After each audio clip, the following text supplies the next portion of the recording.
A'udzubillahiminasyaitonirrajim. Bismillahirrahmanirrahim. Teman-teman, di video ini kita sejenak beralih dari Panji Gumilang atau Al Zaitun. Kita mencoba untuk membahas sesuatu yang mengedukasi, di mana di sekitar kita, apalagi di Indonesia, itu banyak sekali orang-orang yang membuat suatu hal yang sebenarnya itu adalah kemusyrikan, kesyirikan, penyimpangan, malah dianggap itu adalah sesuatu yang lumrah, wajar, dan juga tentunya dianggap sesuatu yang keren. Sehingga apa? Anak-anak yang masih bau kencur ini, anak-anak yang masih belasan, masih remaja ini bertingkah sok-sokan dia. Sok kalau dia bisa kesurupan, sok kalau dia bisa mengendalikan khodam dan lain sebagainya. Sehingga apa? Terjadilah komunitas-komunitas kesurupan yang dimana mereka seolah-olah dianggap hiburan, tetapi itu adalah penyimpangan. Kalau dari kacamata saya, ini adalah sesuatu kebodohan, pembodohan, dan tentunya pelaku-pelakunya ini adalah orang-orang yang kurang pendidikan. Baik pendidikan secara formal ataupun pendidikan secara agama. Oke, tidak perlu panjang lebar. Coba langsung kita reaction seperti apa kelucuan dari praktisi-praktisi kesurupan ini, yang kesurupannya itu adalah dobol.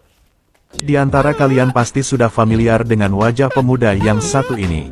Namun jika ada yang belum tahu, biar saya perkenalkan. Orang-orang biasa memanggilnya dengan nama Sigit Rendang. Namanya aja Sigit Rendang. Aduh, gak sekalian Sigit Jengkol gitu ya, Sigit Sop Iga atau apalah itu ya. Aduh ya Allah, Sigit Rendang.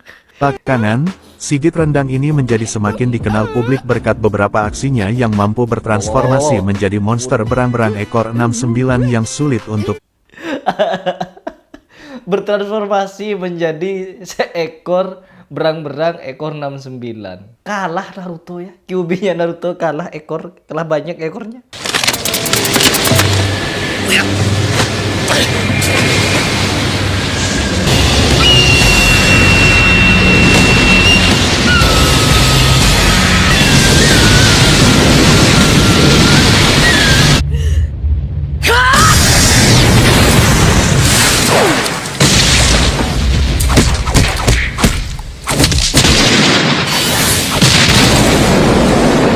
Coba kita ulang.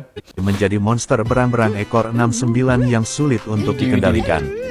Konon, tak sembarangan orang mampu melakukan aksi mengagumkan tersebut. Menjijikkan ya. Sebab, agar bisa menguasai teknik transformasi itu, dibutuhkan latihan fisik yang ekstra keras selama puluhan tahun, jumlah tenaga dalam yang tak terbatas, surat keterangan sehat dari puskesmas, serta rasa malu yang telah menghilang.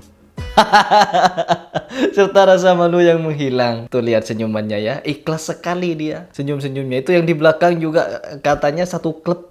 Ini satu klub tuh, logo di bajunya sama. Jadi mereka memang satu organisasi. Kemampuan langka yang mengerikan dari Sigit Rendang ini, biasa muncul pada saat ada acara hajatan pernikahan maupun sunatan di desanya. Di hadapan Hajatan dan sunatan. banyaknya tamu hajatan, Sigit Rendang secara diam-diam bertransformasi, hingga membuat kaget orang-orang yang berada di sekitarnya. Lalu beberapa saat kemudian, dia akan Utamakan buka sendal ya. Ketika Sigit Rendang ini beraksi dengan acting seperti ini, diutamakan buka sendal duluan ya. Jadi sendalnya dibuka, takutnya dia terbang nanti. mulai kehilangan jati dirinya yang asli, karena tubuhnya kini sudah sepenuhnya diambil alih oleh monster berang-berang ekor 69. Dan aksi Sigit Rendang ini akan semakin menjadi-jadi bahkan lebih beringas dari biasanya saat menyadari jika ada banyak gadis cantik yang hadir di acara hajatan tersebut. Meski kesadarannya saat ini sedang dikuasai oleh monster berang-berang ekor 69, namun keinginan kuat Sigit Rendang agar setidaknya ada satu gadis yang terpikat oleh aksinya itu, mampu menembus alam bawah sadarnya. Meski terkesan caper, namun cara ini kerap membuatnya berhasil mendapatkan minimal satu pacar dari tiap hajatan yang didatanginya.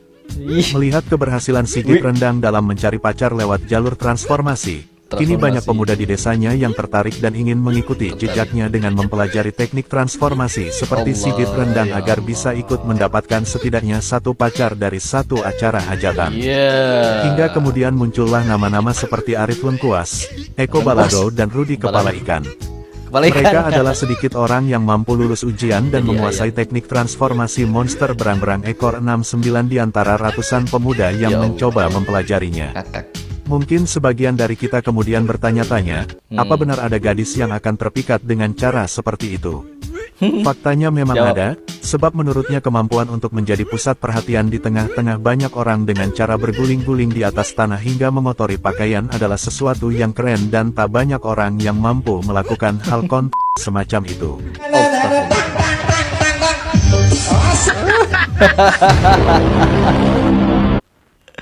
Aduh ya Allah, apa pendapat kalian? Saya tidak mau banyak komentar ya teman-teman. Ini sudah jelas ini dobol. Kalau masih ada dan dilestarikan hal beginian, fix pikiran kita atau tingkat IQ kita ya di situ-situ saja. Coba kita lihat di negeri Tionghoa sana. Ada barongsai ya.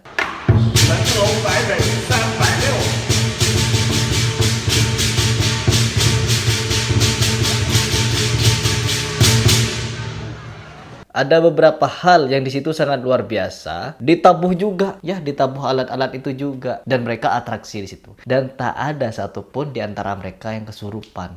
Ya, malah mereka tambah keren skillnya. Kalau di Indo enggak, kesurupan. Ya, kesurupan sudah dianggap keren. Apa ini? Kesurupan apalagi ini guys? Apa kalajengking ya? Ini parah nih. Kesurupan kalajengking. Allah, Allah. Oh itu tadi tuh yang mukul kakinya itu pawang, pawang jin, pawang kesurupan.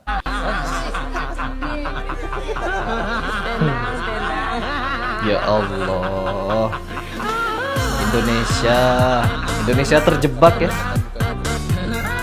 Indonesia masih terjebak dengan budaya-budaya jahil seperti ini. Orang-orang kesurupan dianggap keren. Ya, yang ada itu kalau ada orang kesurupan, itu dikeluarkan. Ini enggak, malah disuruh masuk, keluar masuk. Ini kalau bukan pembodohan, ini penipuan namanya. Ya, membodohi dirinya sendiri dan orang lain. Menipu orang lain dan menipu dirinya sendiri. Ya Allah, nanti kalau ditanya hafalan Al-Quran, mereka enggak hafal. Karena mereka fokusnya untuk menghibur orang dengan cara bodoh seperti ini ya. Ya Allah, tenang. Iya. Ya Allah. Manusia.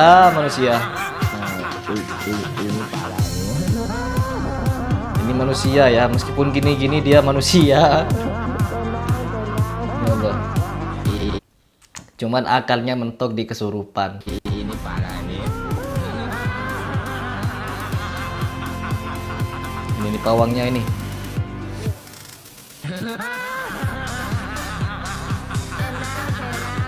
Allah. Widih. Lihat aktingnya.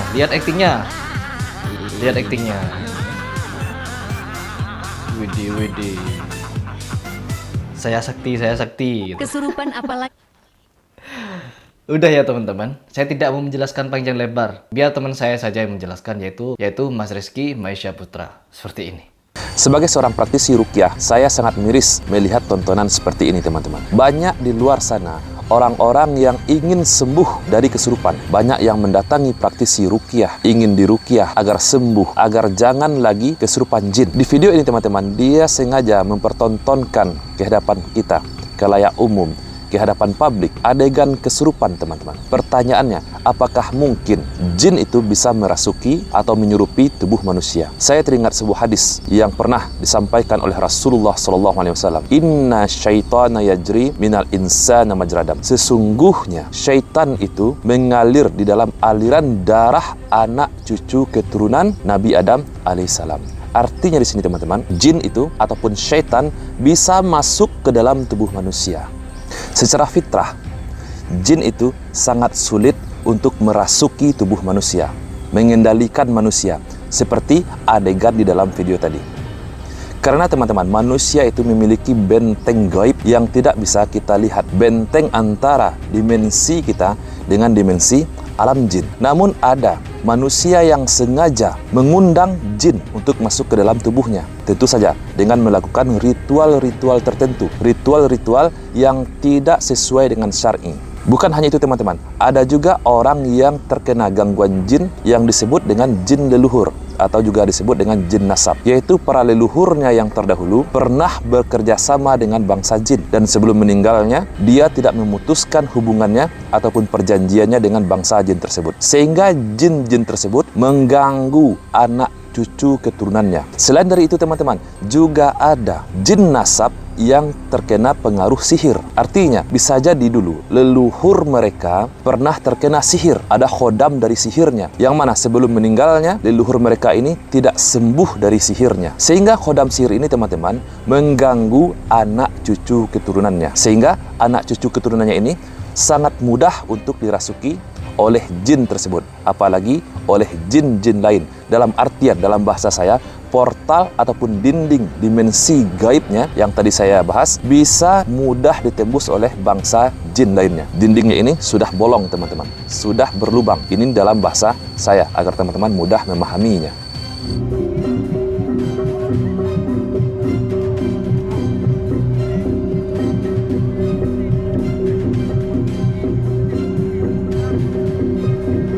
Selain itu teman-teman, ada juga orang-orang yang terkena gangguan jin secara alami.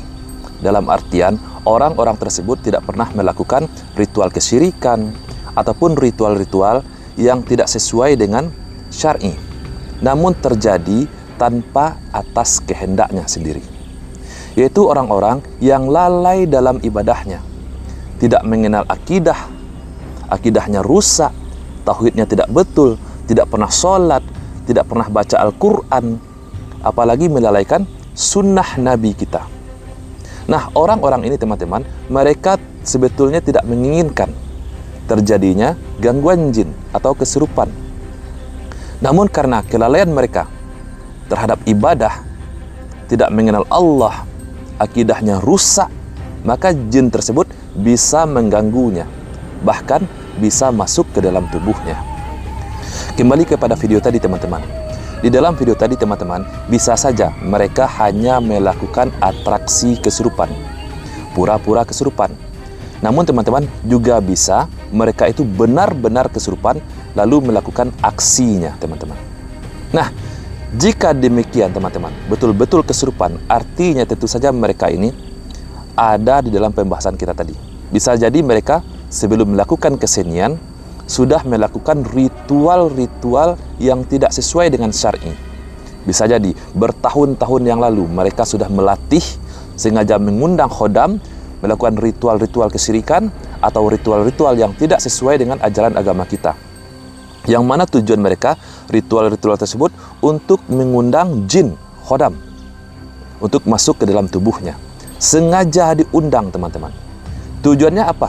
Untuk mencari uang, untuk melakukan atraksi, sehingga dia mendapatkan uang dengan bekerja sama dengan bangsa jin. Na'udzubillah. Ada juga kasus teman-teman, kenapa penonton banyak juga yang ikut kesurupan ketika menyaksikan adegan kesurupan yang dilakukan oleh orang-orang seperti tadi. Nah, ada kemungkinan teman-teman, penontonnya ini sebelumnya juga sudah terkena gangguan jin. Sudah ada jin di dalam tubuhnya. Nah, ketika dia menyaksikan adegan tadi, pertunjukan tadi, maka jin di dalam dirinya ini aktif, merasa terpancing.